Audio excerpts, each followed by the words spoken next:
Chapter 19. Monday morning. For the first night in a long time, she slept beautifully. When she got up the next morning, she carefully followed Mac's instructions on how to disarm the alarm system. It worked.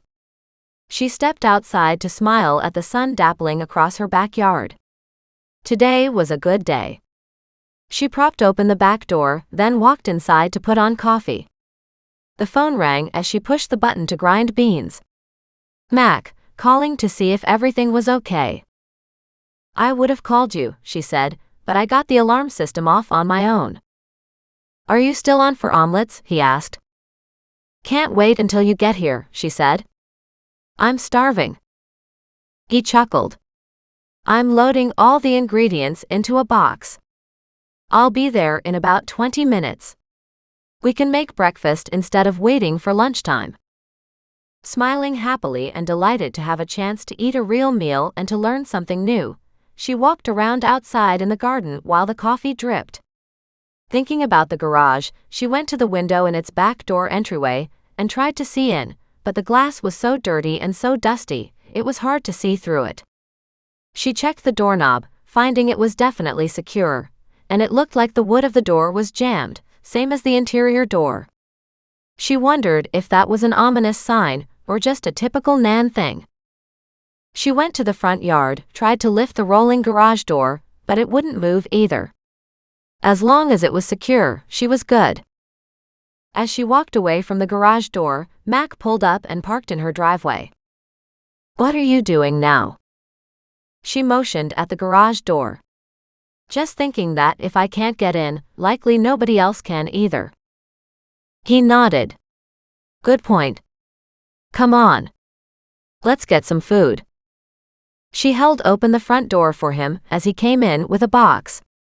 He lowered it onto the kitchen table and brought out bacon, onions, garlic, fresh spinach, cheese, and eggs.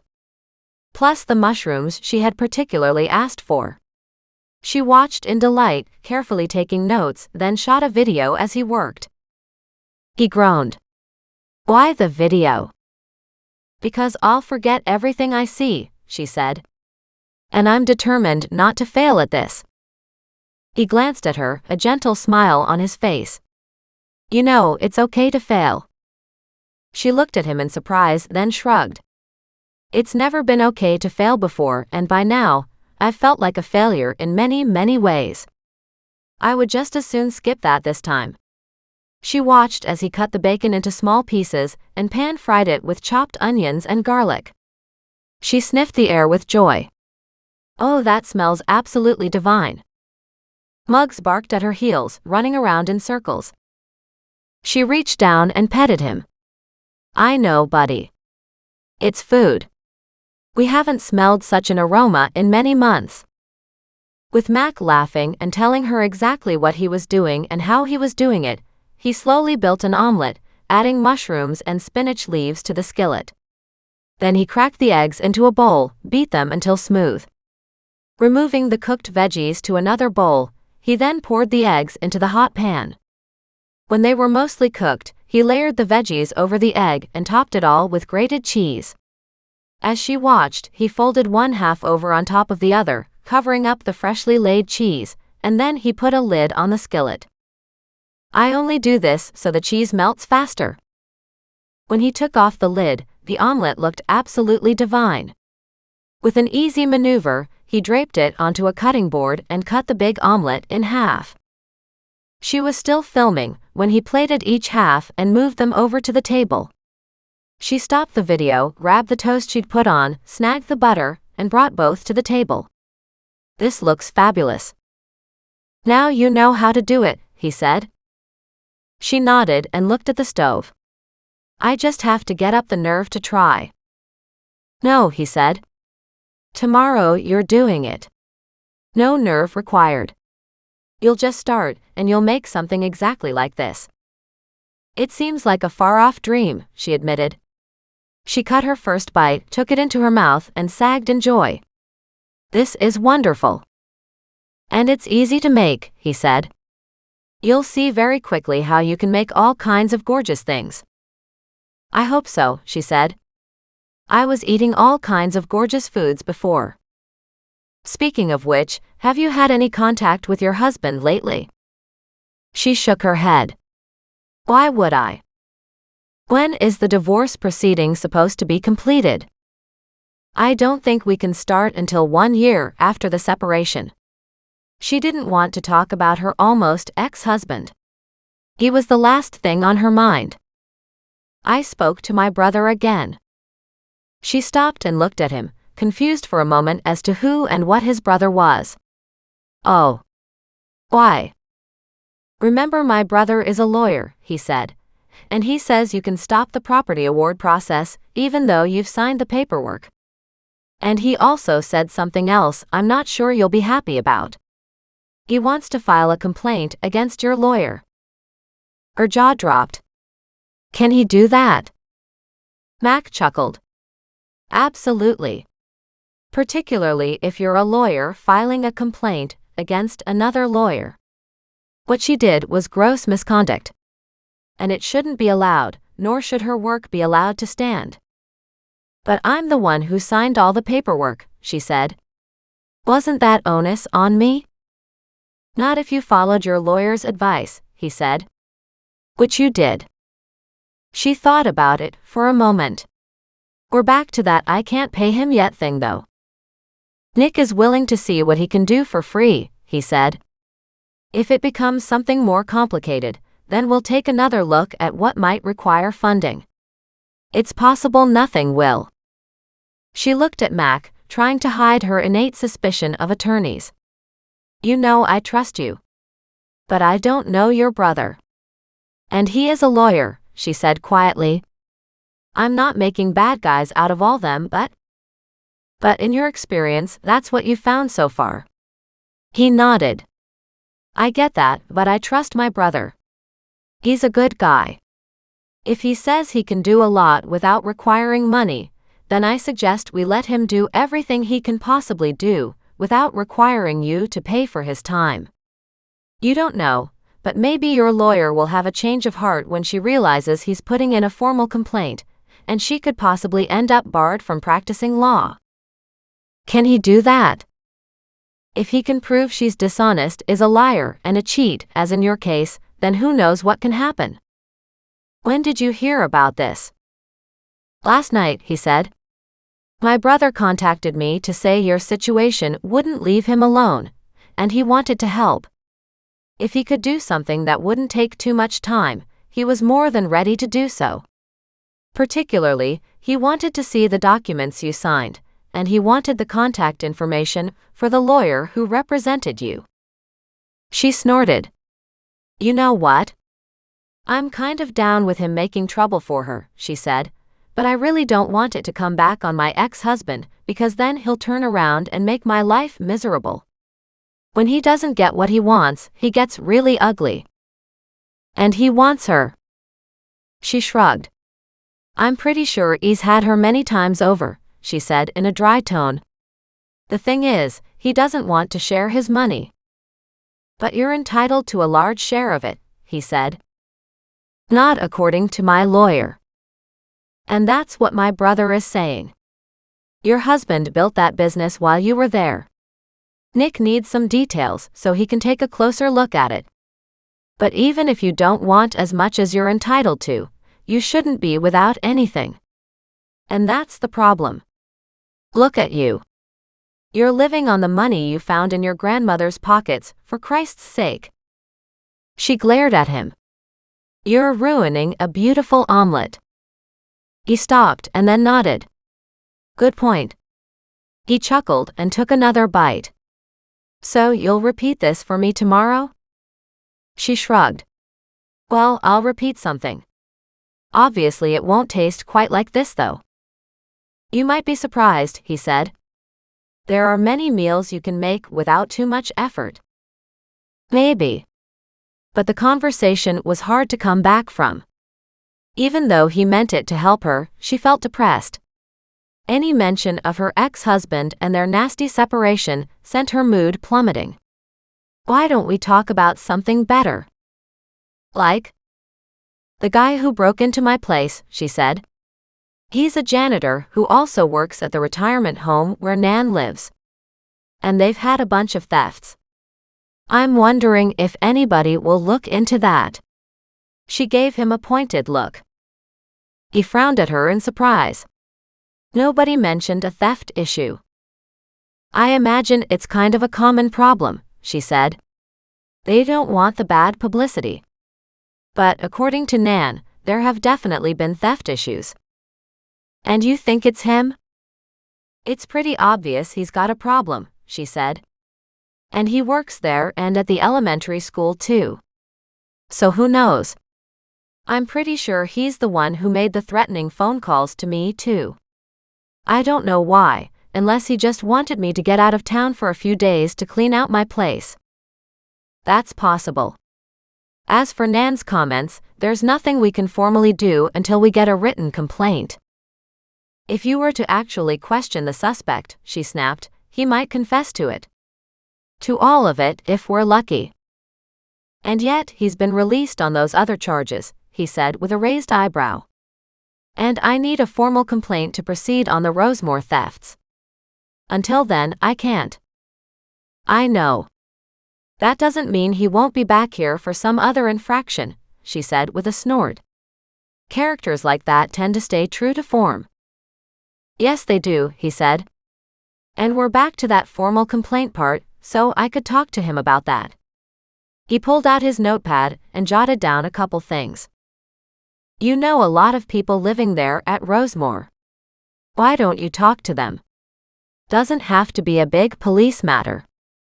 But surely the retirement home would like to see a problem like this go away. Maybe it's happening at the school too. Employee theft is a massive problem, no matter what company you work for, she said with some authority. My ex used to complain about it all the time. That's because he was probably doing it himself, Max said with a chuckle. Can't argue there. I should have seen it happening, you know, she said quietly. He settled back and put down his fork on his empty plate. Should have seen what happening? She figured there was probably a rule about not talking about your ex with single men, but he'd brought up the issue himself.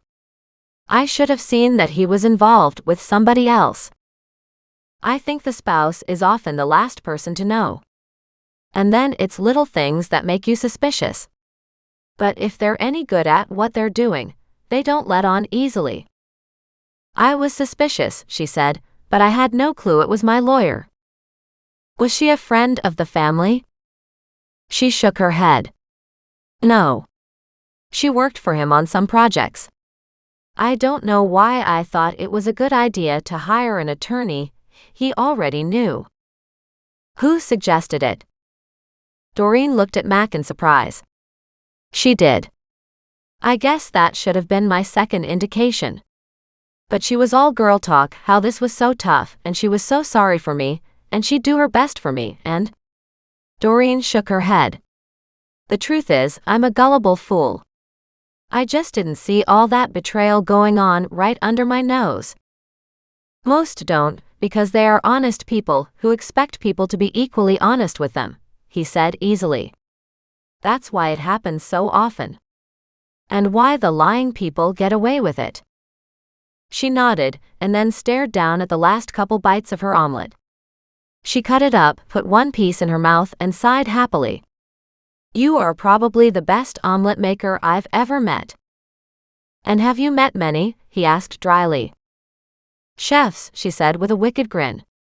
I've met lots of chefs. Did you have one in your house? Of course we did. No way my husband would have anything less than the best for his dinners, she said in a mocking tone. And he still used to complain all the time. In what way? Mac asked. Not enough seasoning, too sweet, too salty, too hot, too cold, presentation wasn't up to snuff. She shrugged. He needed to work behind a counter himself to understand what it was like to be part of the working class people. And yet, you didn't have the same attitude? No. I tried to get him to be nice. He used to mock me in front of them. They felt sorry for me. And I bet they weren't surprised when he replaced me. You are the usual age for that. She looked at him, then nodded sagely. That's what one of my friends told me. Along with, I should have done something in advance to prepare, and why the hell had I been so blind? A woman I knew walked away from her marriage, one in which she and her husband looked really happy, and hooked up with an older, richer man. When I asked her about it, she said, of course, she didn't love him. But she would get replaced sooner or later, and she wanted to make sure she was the one doing the replacing, and she got a step up in the meantime. Since then, her husband died and she's very wealthy. I never could be that calculating. I never looked at my future and saw dollar signs. No, he said. But neither did you look at your future and pick an old geyser who'd hopefully die soon, and leave you all his money. Nope. Apparently, I had no plan at all. The good thing about that is, I had Nan. And she apparently made all the plans for me. Her voice softened.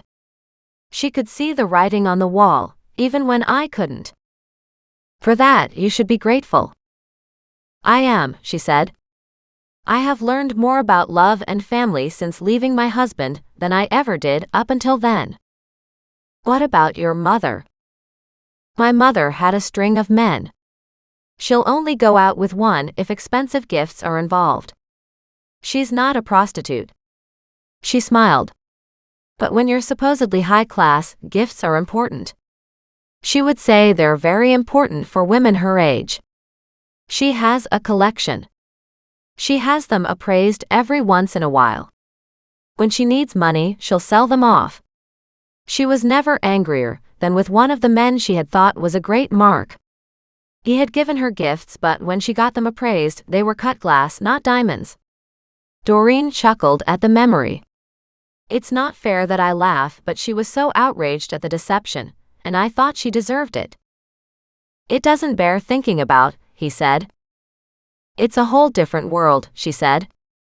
But my mother was in a different kind of a class. She saw her old age coming and was grasping, trying to preserve her young looks for as long as she could. Whereas this friend of mine just jumped ship early on before her looks went, so she wasn't caught in that position. I almost want to say that was a good business tactic, he said, but as a man, I'm fairly outraged. Get over it, she said with a grin. I don't think the old guy particularly minded. He died in bed, having a jolly old time probably. She gave a bigger grin. Besides, I'm not like that. Obviously, he said. It's hard to imagine you walked away with nothing. It had to happen, I suppose, she said. No, not at all. You're more than entitled to some money. How much, though? My lawyer said I wouldn't even get 20 or 30,000, and was that worth fighting for when she would end up getting the bulk of that? He just stared at her. She looked up at him and sighed. I'm really an unsuspecting idiot, aren't I? Let me talk to my brother. If your husband has the kind of money he seems to, chances are you are entitled to quite a nice chunk. What does that mean? She asked, wrinkling her nose up at him. Does that mean 50,000, 100,000?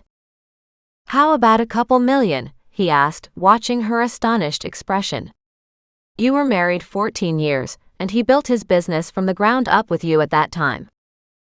He was an up-and-coming hotshot and had money from the beginning, she said, but nothing like now. Exactly.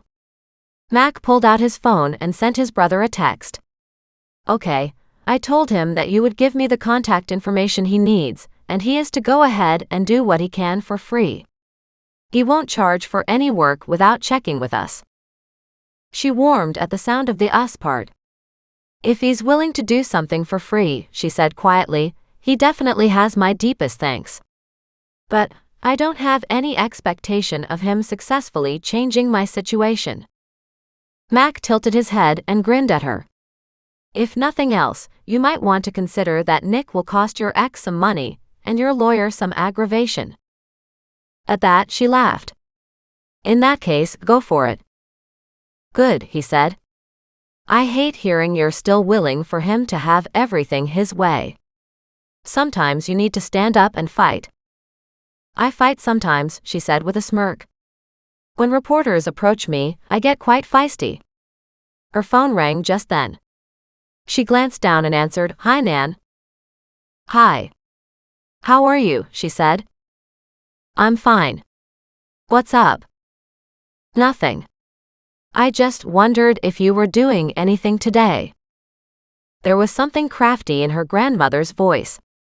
Doreen narrowed her eyes and said, "What are you up to, Nan?" "Nothing." Doreen groaned, settled back into her chair, crossed her arms over her chest and said, "I'm not so sure about that. You sound like you're up to something." Nan gasped. "I just wondered if you've gotten any information from that nice detective." "You mean Mac?" Yes, that's who I mean, dear. It's so nice to know you're spending time with him." She got up and looked out the window, glancing over her shoulder at Mac. She mouthed, "Did you tell her?" Mac shook his head, his eyes wide. "Is he there now?" Nan asked. "Why would you ask me that?" Doreen asked, puzzled, walking back to the table, laying the phone down on the table so Mac could hear Nan's voice. "Have you got a betting pool going on?"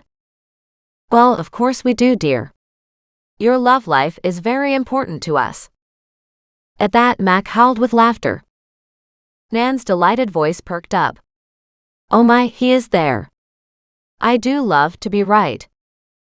"Nan, stop," Doreen cried out in embarrassment. "He just got here." "Did he now?" she said slyly. "It is a Monday morning. For all I know, you two had a lovely Sunday night together." Doreen tossed up both hands, her face blood-red. "Stop." Nan chuckled. "I can see it wasn't that good a night. I'll talk to you later." She hung up. Doreen tossed the phone onto the counter, mortified. "I'm so sorry. My grandmother." Mac still howled with laughter. She glared at him. "You're just lucky she hasn't gotten her claws in you yet."